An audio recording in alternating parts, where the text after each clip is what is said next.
د لوی او بخښونکي خدای په سپېڅلي نامه د ژوندون تلویزیون قدرمنو معزز لیدونکو په سلامونو نیکې هیلو مو هرکلی کوم. خدای وکړي چې روغ او جوړ اوسئ. قدرمنو معززو، دا د روغ رنځ خپرونه ده چې تاسې د ژوندون تلویزیون له څپو څخه ګورئ. قدرمنو، نن ورځ موږ په دې باندې خبرې کوو چې څنګه د انسان سردردي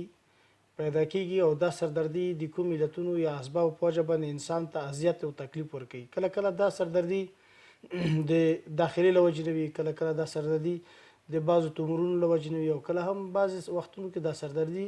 د غاړې یا د اورمیږ د بعضو مشکلاتو له وجې نه هم پیدا کیږي. همدارنګه بعضې نور عوامل هم لري، په مثال د سترګو دید کې فرق یا هم په همدې شکل باندې د سینوز یا د سایه چې کومې دلته د سوري یا د انسان د تنفسي سیستم ده، د دې د بندش له وجې نه هم بعضې وختو کې سردردي راځي او په مختلفو علتونو یا اسباب باندې انسان ته سردردي پیدا کیږي. خو په دې باندې به خبره کوو چې د دې سردردي د هر تکلیف لپاره کوم تشخیص لازم ده او څنګه که موږ له دغسې ناروغیو سره یا له دغسې تکالیفو سره مخ کیږو نو کوم نوع ډاکټر ته باید ورسو. کله کله دغه اکثریت دوستان موږ داسې په دې باندې خبرې کوي چې یاره موږ دوامداره سردردي لرو، هیڅ مو دا سردردي نه ده ښه سوې او دا سردردي باعث دې ده چې زه له د خپل ژوند څخه ډېر په تنګ راغلی یم یا ډېره شدیده سردردي لرم، اما ډېر ډاکټر صاحبانو ته ورغلی یم او په دې باندې د ما لا دا مرض او تکلیف نه ده معلوم سوی او نه تشخیص سوی ده. دا چې په همدې باندې به نن خبرې کوو، خو له هر څه نه مخکې موږ د دې ناروغۍ د لا ښه تشخیص او روښانه کولو لپاره بلنه ورکړې ده محترم او قدرمن ډاکټر صاحب عباسین عزیز ساحل صاحب ته. ډاکټر صاحب عباسین عزیز ساحل صاحب د جراحي د اعصابو جراحي ناروغیو متخصص او همدارنګه د ستوني فقرات د ناروغیو متخصص ده چې الحمدلله ځوان قدر او په خپل مسلک کې ډېر لیاقت او وړتیا لري. خو له هر څه نه مخکې ورته ستر مسي ورکلی وایي. ډاکټر صاحب ستر مسي په خیر راغلی برنامې ته. وعلیکم السلام. زه هم د ژوندون تلویزیون ټول کتونکو او کارکوونکو ته سلامونه وړاندې کوم. ډېره زیاته مننه ډاکټر صاحب. په لکه څنګه چې ما په خپلو خبرو کې یادوري وکړله، ډېری دوستان زموږ د سردرد یا د سر له داسې مشکلاتو نه چې هغوی کله کله بیخي د سر په درد باندې دونه په تکلیف کې وي چې اته څلېرې ساعته سر تړلی وي یا ورسره په خوا کې دوی ټول وخت پراته وي، هېڅ کار نه کوي، وایي ځکه سردردي لرم. کله کله ډېری دوستان دي به شان خوري نه وایي داسې زه وخورم ماته سردردي پیدا کېږي، یا معمولي شان د کم خوابي یا د نارامي د هغه خوب یا نارامي د ذهني باعث د دې کېږي چې دوی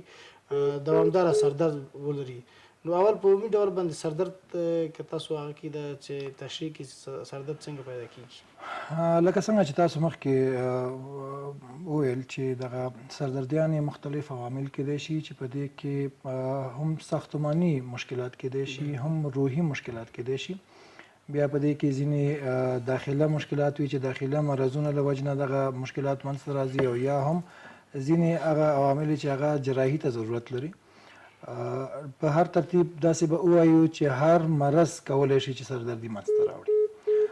ولې بیا دغه کتل کېږي چې دغه سر درد په کوم ناحیه د سر کې موجود دی، کوم طرف ته ځي، څومره وخت لپاره پاتې کېږي، او د دغه څه قسم وي، یعنی داسې یو مړ درد وي یا دا لکه په یو چاړه منچوال کېږي داسې درد وي، یا لکه د آسماني برېښنا غوندې یو څلیکه درد کېږي، نو مختلف دردونه دي. هغه نو د هر مرض مطابق بیا هغه دردونه مخکې منځته راځي. داخله عوامل هم لکه څنګه د فشار لوړوالی شو، دا کېدای شي، یا فشار ټیټوالی کېدای شي، لکه څنګه چې مخکې تاسو ویلې ساینسایټس یا کوم چې د تنفسي سیستم دی چې هلته د میکروبي کېدلو یا د اوبو د پاتې کېدلو، ځکه چې هلته هوا موجوده وي، کله چې هغه لارې بندې شي ساینسایټس ورته وایي یا ساینوزیټ، هغې له وجې نه دغه دردونه منځته راځي. ډېر زیات وخت زموږ افغانان چون حالات هغومره ښه نه دي، تشویشونه ډېر زیات دي، نو همیشه یو سټرس لاندې وي، دغه روحي تکلیفونو له وجې نه سردردي منځته راځي. او نور عواملو کې د سر لکه مغزو تومور هم کېدای شي، هغې نه سردردیانې وي، یا د رګونو وړوکې کېدل یا تنګېدل یا پاړسوب، د هغې وجې نه دغه سردردیانې راتلی شي. مطلب عوامل ډېر کېدای شي، ولې د هر مریض د بل مریض سره فرق وي. دا نه وي چې یو مریض وایي چې والله ما ته دغسې درد کېده ته فلان کې ګولۍ واچوه یا دغه واچوه، دغه بس دغه مې مه کوه یا دا وکړه. نه هر یو مریض بیل مریض دی او د هر یو مرض سره بیل درد کېدای شي نو دا ښه خبره ده چې بیا هغه د خپل متخصص خواته لاړ شي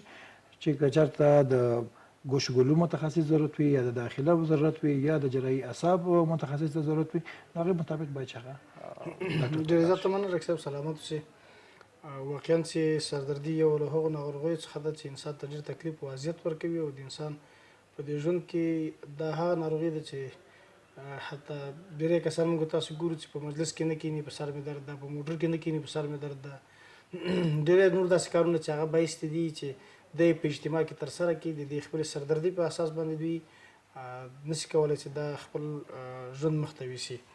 دا اړیکه به واخلو بلې سلام علیکم ستړي مو په خیر راغلی بلې تاسو اړیکه ټینګه شوې ده څوک یاستئ او له کوم څخه مو اړیکه نیولې ده نو قدرمنو معزز دوستانو کله هم چې موږ ته زنګ ووهئ نو کوشش وکړئ چې د سردرد باره کې که کومه پوښتنه تاسو په ذهن کې وي او یا هم که د سردرد باره کې کوم مشکل لرئ نو ډاکټر صاحب سره یې شریک کړئ بله سلام علیکم ستړي مو شئ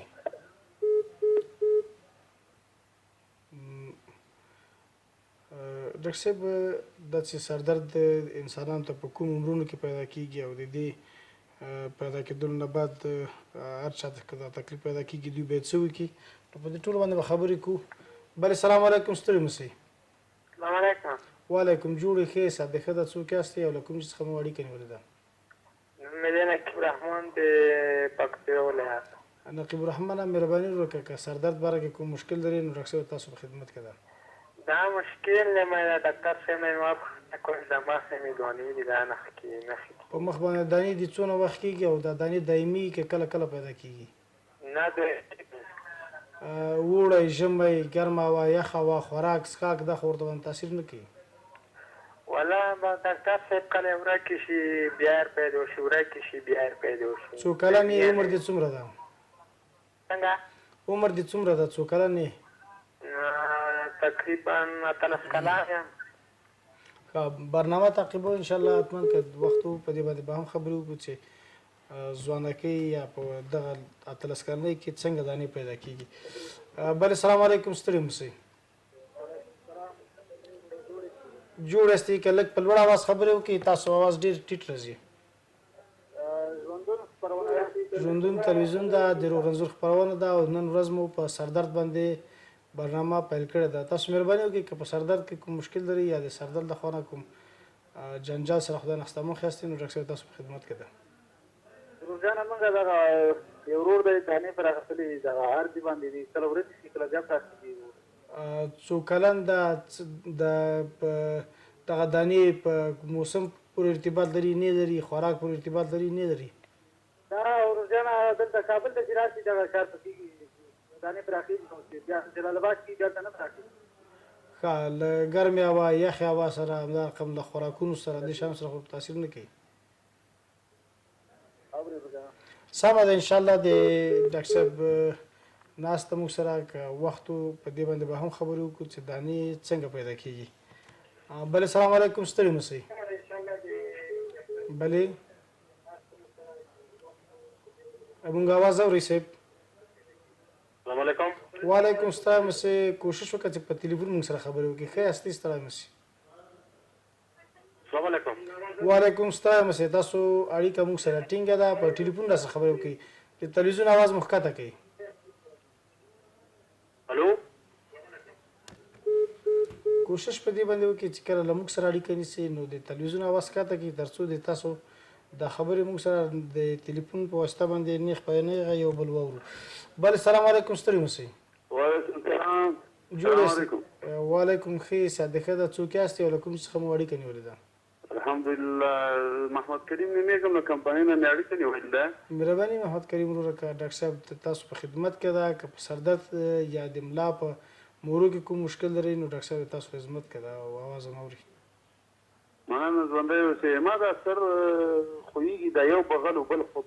بغل چې کله ستړی شم یا بې خوبه شم لکه د اعصابو رګونه چې داسې پړ شوي دي نه په هغه خوا پرېوتی شم هغه خوا مې درد کوي او هغه سر مې هغه خوا او دا خوا ټول یو رقم د درد کوي لکه چې سپین نیولي عمر دې څومره ده محترمه؟ عمر مې تقریبا 26 کاله ده. فقط چې کم خوبه یا نرم خواصې دا مشکل درته پیدا کېږي که نه نور هم چې کوم ذهني بوج یا کوم خوب ونه کمه یا داسې کوم چې خفګان یې بیا هم دا دي سر باندې بغلو رګونه ده د غوږ سره دا رګونه د لاس رېږدېدا د پښو رېږدېدا داسې شي سره خو نه مخ کېږي. څنګه؟ لاس خو دې نه رېږدي خو نه لکه د لاس رېږدېدا خو ته نه پیدا کېږي. نه شوم پوه. لاس او پښې خو د لړزه نه کوي؟ نه لاس پښې مې لړزه نه کوي بس سر مې خوږي دا یو بله فاتیګه غوندې یم. ډاکټر صاحب په همدې باندې به خبرې شروع کړو چې دی وایي چې کله مې یو طرف او کله بل طرف سر درد کوي. لکه څنګه چې ما مخکې ویلې دردونه دوه قسمه، یو خو کوم ساختماني مشکل موجود دی د هغې له وجې نه او کله ځینې وخت معلوموي چې روحي تکلیفونه هم وي. نو لکه څنګه چې ورور ویلې چې کله زه ستړی شم او یا هم خوب مې نه وي کړی یا کوم یو خبره واورم چې طبیعت مې پې خراب وي نو بیا دغه دردونه، نو دا زیاتره روحي تکلیفونه دي. او ستړتیا وخت کې خو دا چې د انرژي د کموالي د وجې نه دردونه کېدی شي. نو که چېرته دا یو څه غذا وخوري، خواږه وخوري نو دغه درد به انشاءالله ښه شي. او کوم چې د بېخوابۍ په دغه کې یا هم د کوم تشویش له وجې نه پیدا کېږي نو یو خو زه همیشه خبره کوم چې موږ تاسو په دنیا کې ژوند کوو، جنت کې نه یو. نو چې کله په دنیا کې ژوند وي نو په دنیا کې به مشکلات هم موجود وي، ښه خبره به هم اوري، بده خبره به هم اوري. نو کوشش وکړئ چې دغه د دنیایي معاملات دنیا تر حده وساتئ، دا په ځان باندې ډېر زیات بوج مه راوړئ. کله چې موږ دغه دنیایي معاملات ډېر زیات ځان باندې په بوج دغه کړو نو بیا همیشه موږ سردرد ورسره اوسېږو، ځکه چې یو وړه خبره واورو هغه زموږ دپاره ډېره لویه شي. نو دې ورور ته هم دغه دا تجویز دی چې لږ ځان خوشحاله ساتئ، د دنیایي کارونو سره بس ګزاره کوئ. او که چېرې دغسې یو حالت راځي نو لږ د آرام دپاره یو ټابلیټ نیم وخوړلی شي نو هغې سره به انشاءالله دغه خوب به هم ښه شي او دغه تشویش به هم کم شي. او لږ ښه خوراک ورسره خواږه، که چېرې شکر څوک نه لري نو خواږه خوراک ورسره هلته انرژي رسېږي، دغه درد نه خلاصېږي. ډېره زیاته مننه، سلامت اوسئ ډاکټر صاحب. واقعا چې ښه مشوره مو ورکړله ځکه چې ډاکټر صاحب خبره وکړله خواږه ډېر مصرف د انرژي فکر کوم هغه په سر د خوږو اکثریت په دماغو کې ده. نو که داسې تکلیفونه چاته وي او کولی شي چې خوږو لکه یو خواږه خو داسې نه وي چې تا نابوره وي، کېدای شي تاسو میوه وخورئ، کېدای شي خواږه چې په ورته نورو میوهجاتو کې وي له هغو څخه استفاده وکړي. ډاکټر صاحب په دې باندې خبرې کوو چې د دې علتونه د سردردي خو لکه مخکې تاسو یادوري وکړله کافي ډېر اندازه علتونه دي. هغه چې د تاسو د هغه پورې ارتباط لري، مثال بعضې کسان دي د ملا تکلیف لري یا د غاړه تکلیف لري یا خدای نخواسته په داخل کې تومور لري، نو د دې تشخیص به څنګه کېږي او څه رقم به کوی شو چې دغسې مریضان په مثال دوی ډېر ګرځېدلي وي، داخلي ډاکټر ته تللی وي یا په مثال د عقلي و عصبي ډاکټرانو ته ځي مګر تاثیرات یې ورباندې ډېر مؤثر او مثبت نه وي. دغه د انسان مغزه چې دی دا په یو کنټینر کې یا دغه هډوکي په منځ کې پراته دي او دا نه غځېږي. نو کله چې دننه د مغزو کې کوم مشکل جوړ شي یا خپله مغزه چې دی دا حس نه لري، یعنې دا درد نه لري، ولې کله چې دغه د کوپړۍ تر منځ کوم شی پیدا شي نو هغه د مغزو په پردې باندې فشار راوړي. کله چې مغزو په پردې باندې فشار راوړي هغه ډېر زیات حساس ده، نو د هغې نه پس بیا دردونه پیدا کېږي. دا داسې دردونه وي چې دا به د استفراغ سره یا د میرګي دورو سره یا د یو لاس یا خپې کمزورتیا د مخ کمزورتیا سره یو ځای وي. کېدای شي دغه یو هېڅ هم نه وي موجود، صرف یو سر درد وي، ولې دا سر درد همیشه وي. کله کله ګولۍ وخوري ښه شوي بیا همغه حالت ته راځي، ولې دغه دردونه زیاتره وخت د سحر په وخت کې ډېر زیات وي او دې سره استفراغات دا موجود وي. نو یو خو باید چې دې ته متوجه شو. دویم دا چې مخکې یو پروګرام کې ما ویلي چې کله دغه د غاړې دردونه زیاتره مریضان موږ ته مراجعه کوي چې دوی یا بالغ نه وي صحیح، یا دا چې ټي وي نن سبا په دیوال کې په بره لګول کېږي هغې ته کتلو سره یا موبایل کې ډېر زیات کتل یا تلاوت زیات کول یا دغه محصلین متعلمین چې کله سبق وایي نو ډېر زیات څټ لاندې نیسي، نو د دې د وجې نه دا د څټ کوم غوښې چې دي د دې شخوالی پیدا کېږي او د دې شخوالي سره بیا د سر د برخې کوم عضلات چې هغه او بیا د هغه دننه هډوکي او د هغه دننه د مازغو پرده کش کوي. مخکې ما ویل چې دا ډېره حساسه وي، نو د دې له وجې نه دا د څټ د شخوالي سره هم ډېر شدید دردونه، حتی چې په هغې کې استفراغات هم وي، زړه بدوالی پکې هم وي، یو طرف ته بل طرف ته کتل ورته ډېر مشکل شي، سر اړول ورته مشکل شي، نو دغه حالتونه راځي. یو خبره به کوم چې دغه وخت کې ما ته چې کوم مریضان مراجعه کوي نو دوی وایي چې لږ څه دغه مشکل راله پرون پیدا شو، بیا مې لږ مالش ورکړ، بیا راله یو چا ویل چې راځه د څټ نه له یو ټک وباسم، هغې وجې نه چې زور راله راکړ نور خراب شو، یا چا راله ورزشونه راله وکړل چې دا ورزشونه وکړه. نه، په هغه وخت کې باید چې صرف ارام ورته ورکړل شي، که چېرې سټیبل وساتل شي، یو کالر واچول شي یا ګردن بند، نو هغه ډېر ښه دی، او لږ د درد او د مسل ریلیکسنټ ورته وخوړل شي، یعنې عضلات نرمولو لپاره دوا واخیستل شي، او ټکور ډېر ښه وي دې وخت کې. نو ټکور تاسو کولی شئ مشکولې سره یا شګه ګرمه کړئ، خښته ګرمه کړئ یا مالګه ګرمه کړئ، دا ټکور 25 منټ لپاره کې ورکړل شي، یا په ګرم اوبو سره حمام کول، نو د دې سره دغه دردونه ډېر حد پورې ارامېږي. نو د مالش نه هغه وخت سره یا د اضافي ورزشونه یا د ټک ویستلو نه چې راځه له څټ نه ټک وباسم، د دې نه ځان وساتئ.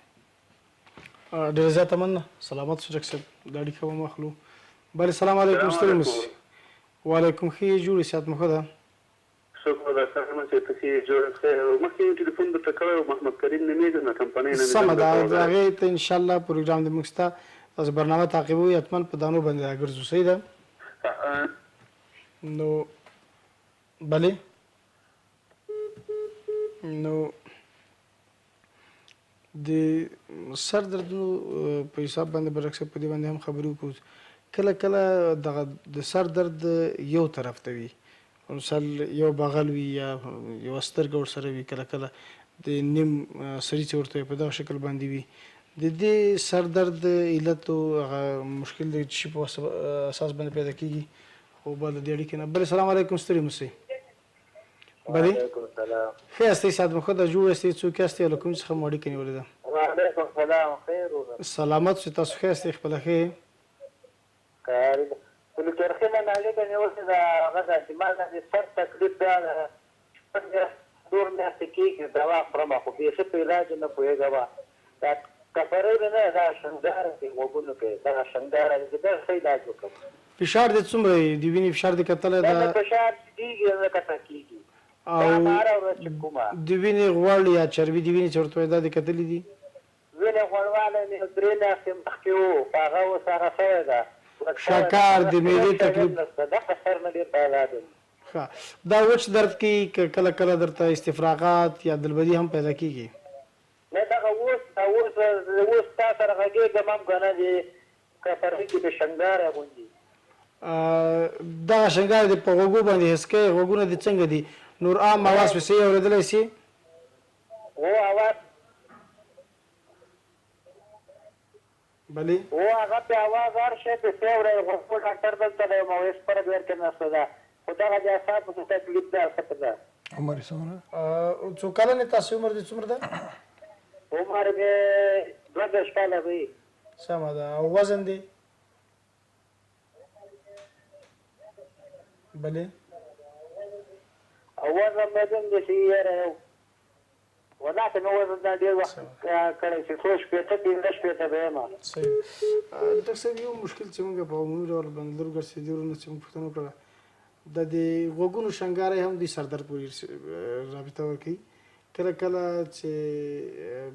سر درد کوي نو د معدې له وجې نه دوی په دې نه پوهېږي چې دا معده یې مشکل لري که نه لري. په مثال داسې ورته نور بعضې علتونه چې هغه اساسي د سر درد نه پیدا کېږي هغو ته دوی نه متوجه کېږي. لکه څنګه چې موږ مخکې ویلې چې سر درد په هر مرض سره کېدی شي پیدا شي. د ورور چې کومه پوښتنه وکړه چې زما غوږونو کې شنګاری غوندې اواز هم اورم او هغې سره سر درد مې هم همیشه وي، د دې یو علت خو بیا هم زه بیا وایم ده، خو وویلې چې زه د ګوښهګلو متخصص ته هم ورغلم، ولې باید چې یو ځل بیا هم ورشي خپل غوږونه چک کړي. کله وخت داسې کېږي چې ویکس موجود وي، هغه ویکس د غوږونو کومه پرده چې ده په هغې باندې فشار راوړي، هغې له وجې نه سر درد هم کېدی شي او دغه یا سرچرخي یا دغسې اوازونه هم اورېدلی شي. د هغې نه علاوه ځینې وخت تشویشونه وي، هغې له وجې نه هم موږ دغه اوازونه اورو. مخکې له ویل چې روحي تکلیفونه چې هغې له وجې نه هم ځینې سردردونه کیدای شي. او هغې نه علاوه دننه د مغزو که چېرې د موږ په دې معنی دغه شو چې یاره د غوږونو کوم مشکل نه لري او نور هم لکه څنګه چې تاسو پوښتنه وکړه چې فشار مشار هر څه بالکل نورمال دی، نو باید چې د مغزو طرف ته هم موږ توجه ورته وکړو. کله کله د مغزو شاتنۍ برخه کې یو ډېر وړوکی تومور یا رسولی موجوده وي چې هغه نور هېڅ نه کوي، کله کمزورتیا یې نه وي پیدا کړې، ولې غوږونو کې یو قسم اواز یا په مغزو کې یو اواز اورېدل کېږي. نو هغه هم باید چې جدي هغه وکتل شي، ځکه چې د ده ورو ډېر وخت وشو چې ډاکټرانو ته ځي او نه دی دغه شوی، نو باید چې یو جراحي عصب متخصص ته هم ورشي، که ضرورت وي څه لازمت معاینات وي هغه ورته هم وشي. ډېر زیاته مننه. سلامت شي ډاکټر صاحب. د اړیکې به مخلو. بله سلام علیکم ستړي مو. سلام علیکم صاحب. وعلیکم ښه یاستئ؟ صحت مو ښه ده؟ شکر. ژوندون تلویزیون دی که نه؟ مهرباني ژوندون تلویزیون دا د رنځور خپرونه ده. احترامونه د ډاکټر صاحب محترم صاحب یو مشوره وکړو چې چاته راسه وصل کړئ. مهرباني صاحب تاسو اواز اورئ، مهرباني وکړئ. احترامات مولا صاحب تاسو سلام. وعلیکم السلام. جنګو ته ډاکټر صاحب محترم ته احترامات چې دغه معدې په ارتباط باندې یو پوښتنه د سیوا صاحب چې زمونږ هغه معده بس مونږه معده باندې بوج ډېر چې د ماښام د خوانه صاحب کار شي وکړو بیا ډېر زیات په عذاب یو پس پرسوم کې څه ډېر په عذاب یو صاحب. لکه عموما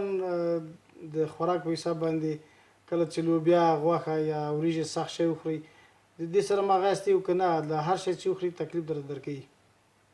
لوبیا موبیا چې خورو صاحب دا همدغه شی دی، دغه مقصد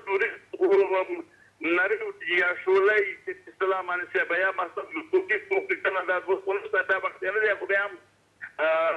لوبیا چې خوروا یا څه ستاسو ما په چې خورو به پروا نه کوي یو ځل درته کې معده صحیح ده. او د معدې سوخت درد ترخی اوبه دا شیان هم حس کوئ؟ بله. کوم معاینات هم د معدې لپاره کړي نه دي تر اوسه پورې یا دوا چې شی خورئ نه خورئ؟ بلې ډاکټر صاحب په دې باندې به خبرې وکړو. ډېری کسان یا دوستان موږ تاسې د معدې په وجه باندې دوی سردردي هم پیدا کوي، یا دوی نه خوراک زیات شي، یا به مثال خوراکونه په د شکل باندې کوي چې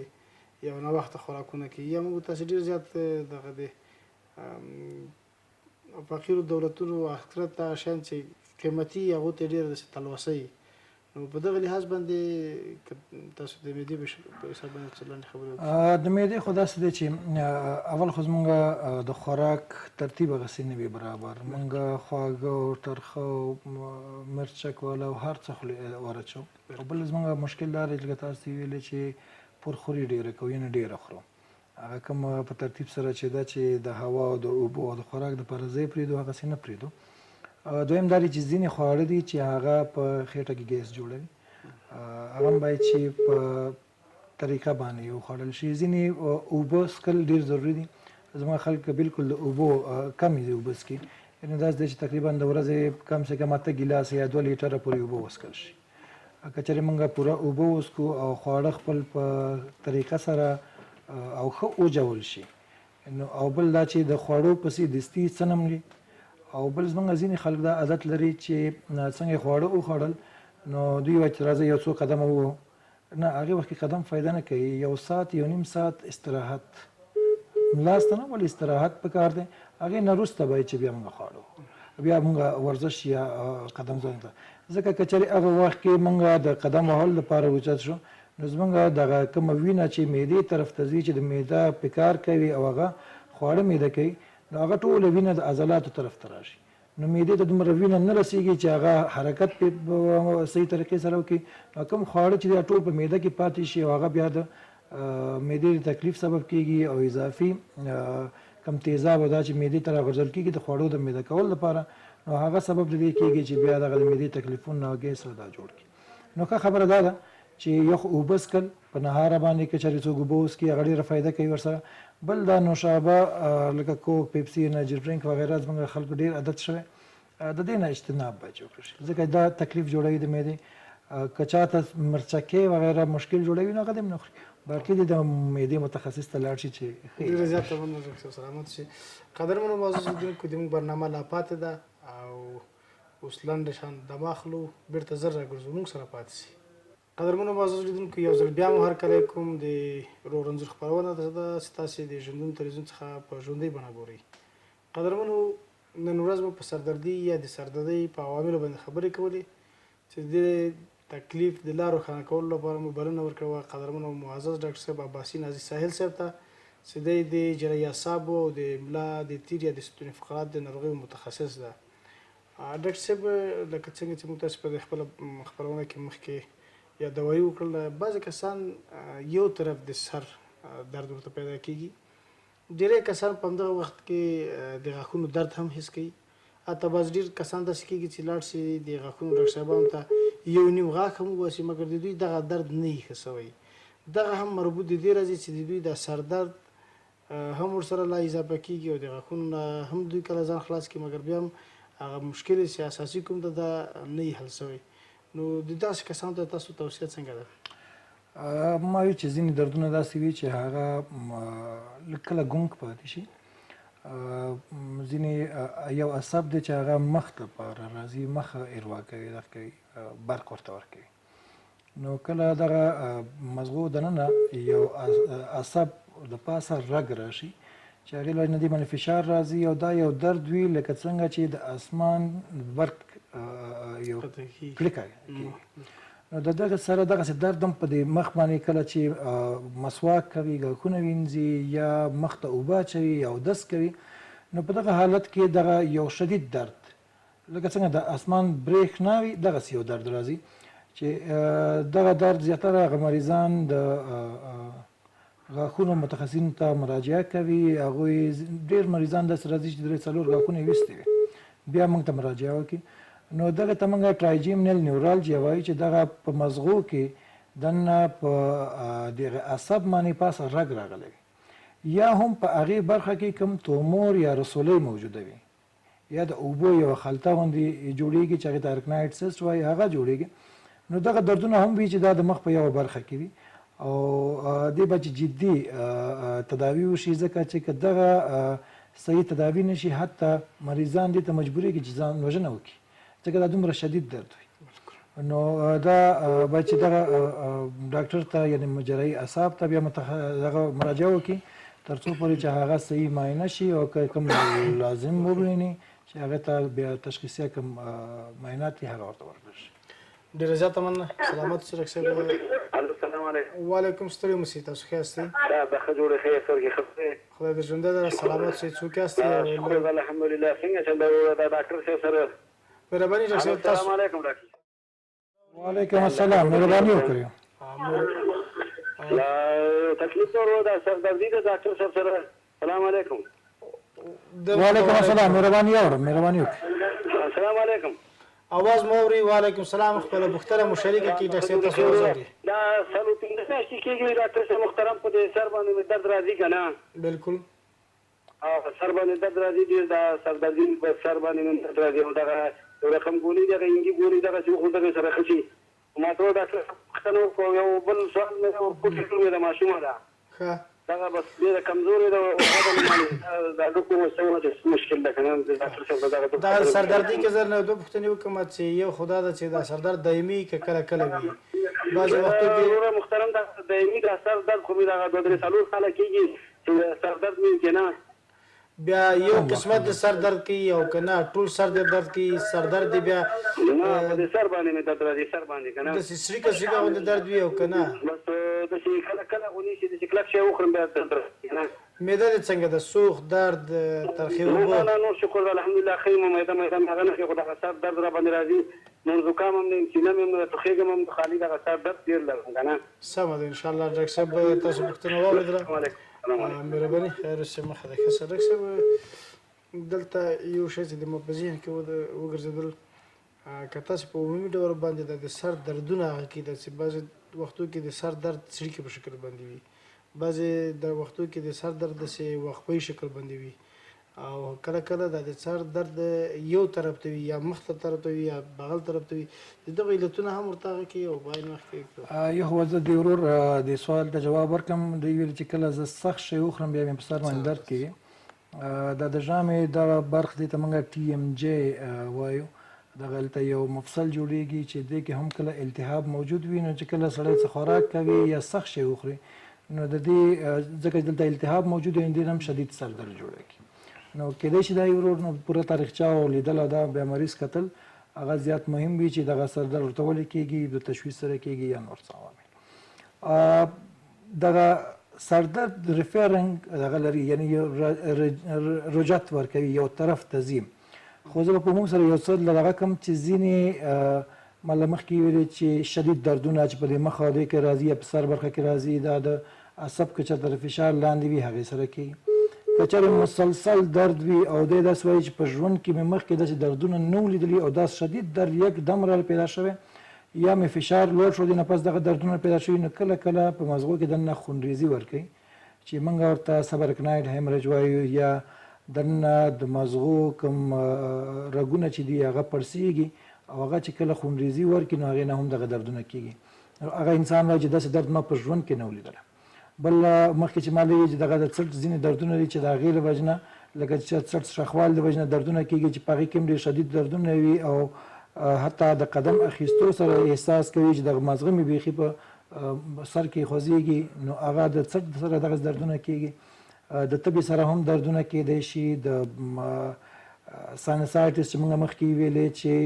ساینوزیټ چې ورته وایي هغه دردونه زیاتره وخت چې کله موږ سجده لګوو نو د تندي په برخه کې ډېر زیات دردونه وي یا د غومبرو په منځ کې ډېر سخت دردونه وي یا سترګو شاته دردونه وي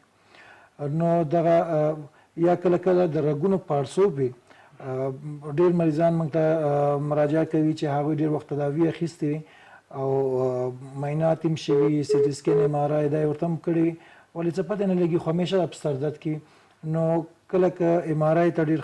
خاص توجه وشي نو هغې کې معلومیږي چې دغه د رګونه د مغزو چې دي دا پاړسوب پیدا کوي نو دغه پاړسوب د وجې نه هم دغسې دردونه پیدا کېږي او هغه باید چې په طریقه باندې تداوي شي نو دردونه کولی شي چې دا یو طرفه وي دوه طرفه وي یا د سر په شاته برخه کې وي لکه څنګه چې که چېرې فشار لوړ شي نو زیاتره موږ د سر د شاته برخه کې دردونه احساس کوو که چېرې د ټي ایم جی دغه نه وي نو دا به د سر په مخ کې برخه کې وي د ساینسایټس مخ کې برخه کې وي لکه مخکې چې ویلې چې د عصب د رګ د فشار نه لاندې راغلی وي هغه دردونه به تاسو په مخ کې ګورئ نو دردونه مختلف طرف ته تللی شي بیا هغه موږ ګورو چې دا لږ وخت لپاره وي ډېر وخت لپاره وي د بې خوبۍ سره کېدی شي تشویشي دردونه ما همیشه ستاسو د سر د دواړو برخې کې وي او یو دروندوالی به وي لکه یو غټ بوج به سر باندې ایښودی نو دا زیاتره روحي تکلیفونه سره دا کېږي ډېره زیاته مننه سلامت شو شیخ صاحب دا اړیکه به مخلو بله سلام علیکم ستړي مسئ سلام علیکم ستړي مسئ سلام جوړ تازه تکړه مهرباني تاسو ښه یاستئ صحت مخه ده او څوک یاستئ له کوم څه څخه مو اړیکه نیولې ده سلام ښې جوړې مهرباني سلامت اوسئ دا د تلویزیون اواز مو ښکته کړئ او د خپل نوم دې هم راته ووایاستئ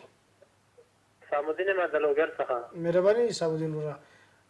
ډاکټر صاحب تاسو اواز اوري که سر درد کې کوم مشکل لري نو ډاکټر صاحب تاسو خدمت کوي ډېر زیات داسې ده چې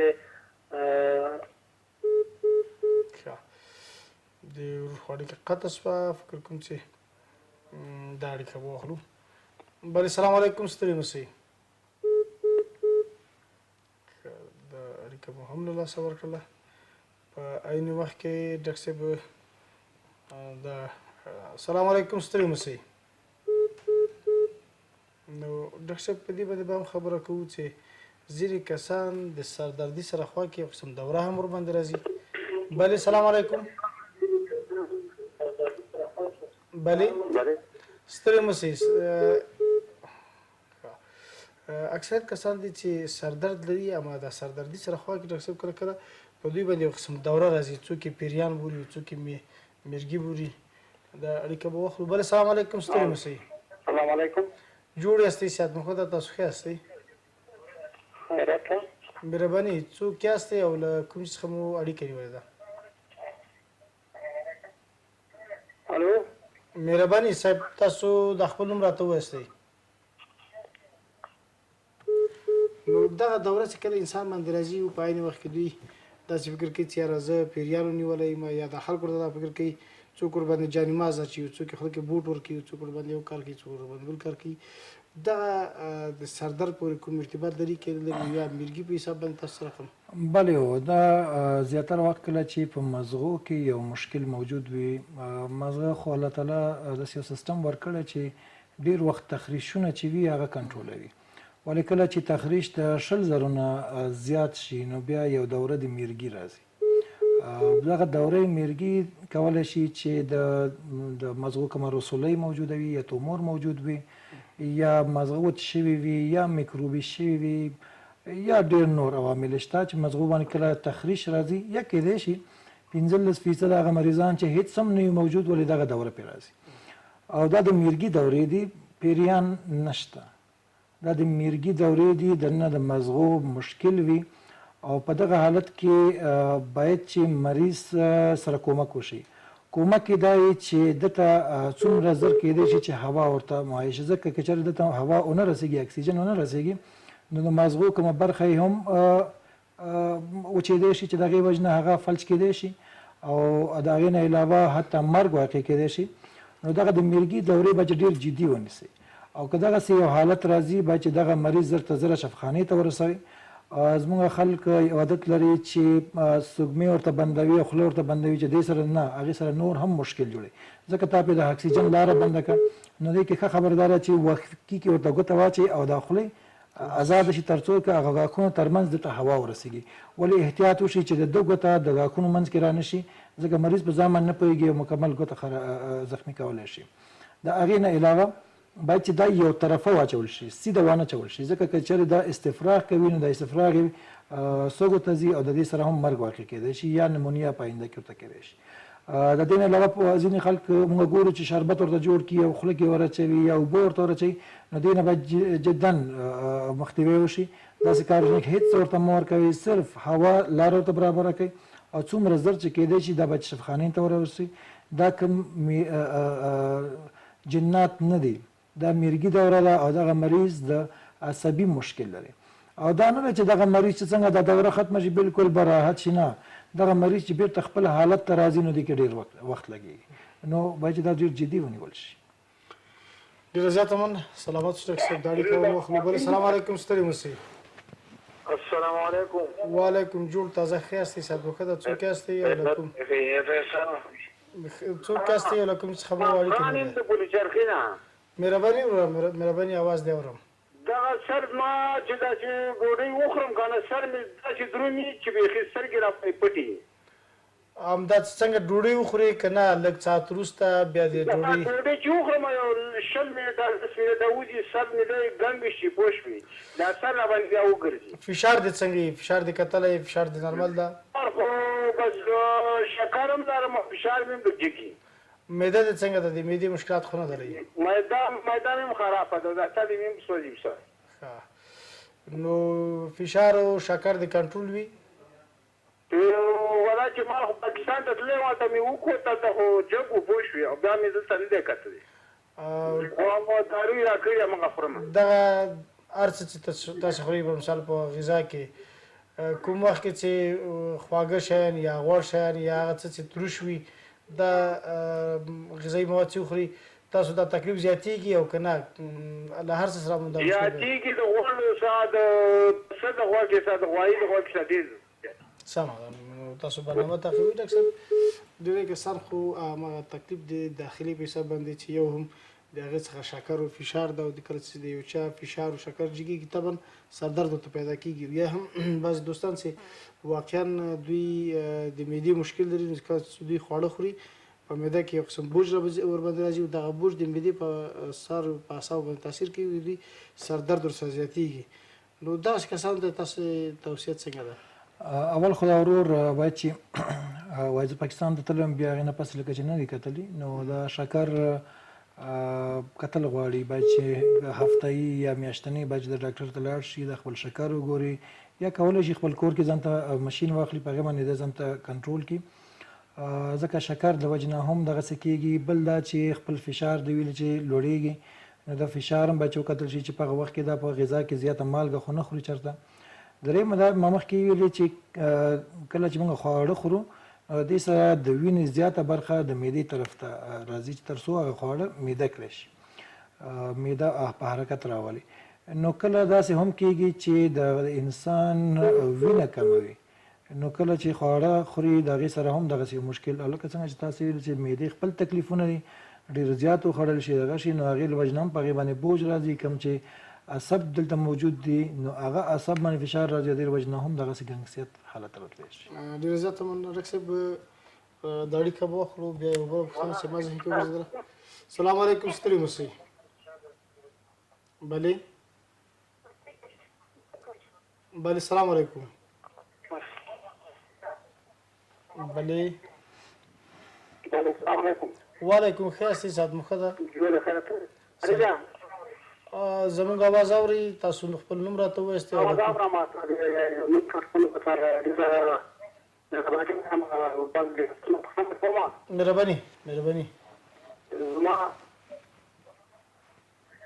مهرباني وکړئ.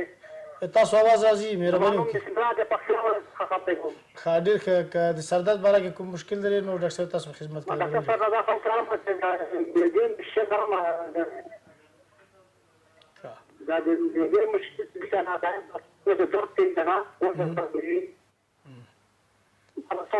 سمه ده. کوشش باید وشي چې معدې په حساب باندې خونونه اکثر دوستان زموږ داسې د معدې په حساب باندې مشکلات لري، خو ښه خبره به دی چې هغه وکړو. بلې سلام علیکم. بلې سلام علیکم. سلام علیکم، ستړي مه شئ. وعلیکم سلام. تاسو ښه یاستئ؟ صحت مو ښه ده؟ نو یوه ورځ به انشاءالله د معدې باره کې به حتما به دې باندې خبرې وکړو چې د معدې مشکلات او د سر درد ارتباط څومره ده. خو ډاکټر صاحب اوس په دې باندې خبرې وکړو چې ډېری کسان خپل سر درد ته ډېر په عادي شکل باندې ګوري. سر درد کوي وایي یاره بس ګولۍ به وخورم ښه به شم، یا چې خوب وکړم ښه به شم، یا په مثال کله کله د ما سر باندې داسې یوه دوره راځي او بیا بېرته ښه کېږي. دغه د دوی بې اعتنایي دي خپل مرض ته، یا په داسې شکل باندې کتل چې دا سر درد دونه سخت مرض نه ده او دوی دوامداره سر درد سره یو قسم ځان عیار کړی او تحمل ورسره کوي. د دې بد عواقب او خطرناک حالت څنګه ده؟ یا خو ما مخکې ویلې چې هر یو مرض سره کېدای شي سر درد پیدا شي. نو که چېرته عادي مطلب بېخوابي وي، یا هم چېرته سر غلط کېښود او د څټ د وجې نه شو، یا غاښ کې درد و هغې نه سر درد و، یا کله تبه مو به د یو میکروبي مرض نه راغه، هغه خو چې کوم مرض وي، کوم تکلیف وي، کوم تشویش وي، هغه رفع شي خو د درد یې ارامېږي. ولې که چېرته دغه سردردیانې دوامداره پاتې شي، همیشه وي او د تکلیف کې او یا د سره سترګو نظر کمیږي، یا غوږونو اواز صحیح نه اوري، یا هم یو طرف ته کمزورتیا پیدا کېږي، یا دغه سر درد چې همیشه د سره دی. عواقب کې خو یو دا دی چې دننه کله کله تومور یا رسولۍ موجوده وي چې هغه که چېرې په وخت سره تشخیص شي نو کولی شي چې عملیات یې وشي او په ښه طریقې سره هغه وساتل شي. که چېرته دغه ډېر زیات دې طرف ته توجه ونه کړي او دننه په مغزو کې کوم رسولۍ موجوده وي نو هغه کېدای چې ډېره لویه شي او یا دې حالت ته ورسېږي چې هغې بیا مکمل لرې کول مشکل شي. دویم دا دی چې ځینې ما مخکې ویل چې کله غوږونو یا د پوزې یا دا مشکلات وي نو د هغې وجې نه هم دا یو مزمن حالت ته اوړي چې هغه خپله یو تکلیف دله جوړوي. بل د دې نه علاوه چې دغه کوم ساختماني مشکلات جوړوي، روحي مشکلات ډېر زیات جوړوي. معلومه چې دغه سر درد کله کله دومره زیات شي چې انسان خپل ځان وژنه کوي، یا په کور کې تاوتریخوالی همیشه وي، جنګ جګړې د ورور خور د نورو سره، ځکه دا هم د همیشه په سر درد کې دغه د یو روحي تکلیف ته واوړي. نو ښه خبره دا ده چې په وخت سره د دې تداوي وشي، خپل کوم ریولنټ یا کوم متخصص سره چې د تعلق وي باید چې هغه ته ورشي. او په دې کې بیا هم زه د خپل متخصصین ډاکټر صاحبان نه دا خواهش کوم چې کوشش وکړي چې مریض خپل متعلقه کوم ډاکټر چې هغه ته واستوي. که چېرې دغه مشکل د داخله وي، داخله ډاکټر متخصص صاحب دې حل کړي، که د ګوشهګولي وي نو هغه ته باید چې ولېږل شي، که د جراحي عصب وي چې هغه ته ولېږل شي. صرف د یو څو افغانیو په خاطر به چې د مریض سره هم لوبې ونه شي. او مریض ته هم دا توصیه زه کوم چې زه ګورم، زه ډېر مریضان ګورم مشکل یو څه وي روان بل ډاکټر ته وي، هغه ډاکټر ښځه نوم وایي نه دا ښه ډاکټر دی، نه هغه متخصص دغه شي دی، هغه چې په کوم بخش کې متخصص دی په هغې باندې ډېر ښه پوهېږي او په کوم بخش کې چې د متخصص نه دی هغه تاسو دوکه درکړي نو کوشش وکړئ چې خپل ډاکټر وپېژنئ همیشه پوښتنه کوي لکه څنګه چې بازار ته ځئ او یو د ښه خوراک په تلاش کې د ښه جامه اخیستو د ښه بوټونو په اخیستو په دغه کې ډېر تاکید کوي دغسې د خپل ډاکټر په خوښونکي کې هم ډېر تاکید کوي چې تاسو خپل متخصص ته لاړ شئ که چېرې تاسو خپل متخصص ته لاړ شئ هغه ستا په علاج باندې پوهېږي تا ته هغه کوم ضروري معاینات چې هغه له درکوي ته نه مجبوریږي چې یا پاکستان ایران یا هندوستان یا بل خارجي کشور ته لاړ شي او ستاسو بې ځایه پیسې مصرف شي ځکه موږ ډېر وخت ګورو زموږ مریضان راشي وایي ډاکټر صاحب په فلاني کشور ته لاړم هلته وایي دومره معاینات یې راباندې وکړه 2 ټابلیټ یې راله راکړه هلته داسې نه دی ته یو متخصص ته لاړې ته چې هلته ځې هلته دا نه وایي چې زه بس یو ډاکټر ته لاړ شم هلته ته وایي زه د زړه متخصص ته ځم زه د جراحي عصب ته ځم زه د ګوشو ګلو ته ځم او ته چې کله هلته ورځې هغه ډاکټر پوه دی دغسې دا نه ده چې زموږ ډاکټران صاحبان نه دي پوه دوی ماشاءالله متخصصین دي دوی همغه کتابونه لوستلي کوم چې په نورو کتاب ملکونو کې لوستل کېږي ولې فرق صرف دومره دی چې دلته ته د صحیح ډاکټر خوښوي نه صحیح ډاکټر ته ورځې نه هغې خپل تشخیص نه غواړي چې وشي کله کله زموږ مریضان د یو مرض چې د مرض ما کې را پیدا نه شي یا د مرض مې نه وي نو کوشش کوي چې خپل سترګې پټې کړي او یو بل ډاکټر ته ځان چې زه بس یو 2 ورځې دوا راله راکړه بیا به ګورو سره نو په دې سره هم مریض ته ډېر تکلیفونه پیدا کېږي او عواقب یې چې څنګه لکه سردردۍ دغسې د نور مرضونو هم عواقب خطرناک وي او بیا تاسو هغه مرحلې ته رسېږئ چې بیا تاسو هېڅ هم نشئ کولی ډېر زیات مننه واقعا ډاکټر صاحب ډېر ښه میسج مو وکړ او دا هغه پیغام دی چې موږ تاسو ټول لپاره په درد خوري او موږ تاسو باید د خپل ځان د صحت لپاره ښه انتخاب وکړو تر څو پورې د ښه ډاکټر انتخاب د سالمې او ښې تداوۍ پایله ده نو ډاکټر صاحب په که څه هم وخت کم ده په تشخیص او تداوۍ باندې کې تاسو رڼا واچوئ په مثال یو څوک سردرد لري څه وکړي څنګه تشخیص وکړي او څنګه یې تداوۍ کړي په دې کې خو اول لکه مخکې چې موږ ویلې چې تاریخچه ډېره مهمه ده چې موږ ته دا وایي چې سردرد د څه شي نه شروع شوی کوم طرف ته ځي څه وخت وي څومره وخت نیسي دا ټول د څه شي سره زیاتېږي څه شي سره کمیږي نو تاریخچه ډېره مهمه ده بیا د ډاکټر مریض معاینه کول ډېر مهم دي ځکه چې لکه موږ مخکې ویلې چې په دغه کې کیدای شي چې د ګوشو ګلو مریض وي کیدای شي چې د دندان د غاښونو مشکل وي هغې وجې نه سر درد وي یا کیدای شي چې د سټنو مشکل لري یا داخله مشکلات لکه شکر فشار لوړوالی یا ځینې نور انډوکراین سیستم وي چې هغې له وجې نه دغه سردردیان راځي نو تاریخچه بیا د مریض صحیح معاینه کول او بیا د هغې نه وروسته صحیح معاینات ورکول نو معاینات خو یو هغه دی چې ته بل مرض پیدا کوي چې هغه کوم مرض له وجې نه دې ته مشکل جوړ شوی وي او که چېرې بیا موږ د سر برخې ته راځو نو په سر کې موږ یو ایکس ری کوو چې هغه موږ ساینسایټس ورته معلوموو بیا سی ټي سکین کېږي چې په هغې کې خونریزي معلومیږي چې دننه خونریزي نه شي یا د هډوکو کوم مشکل نه وي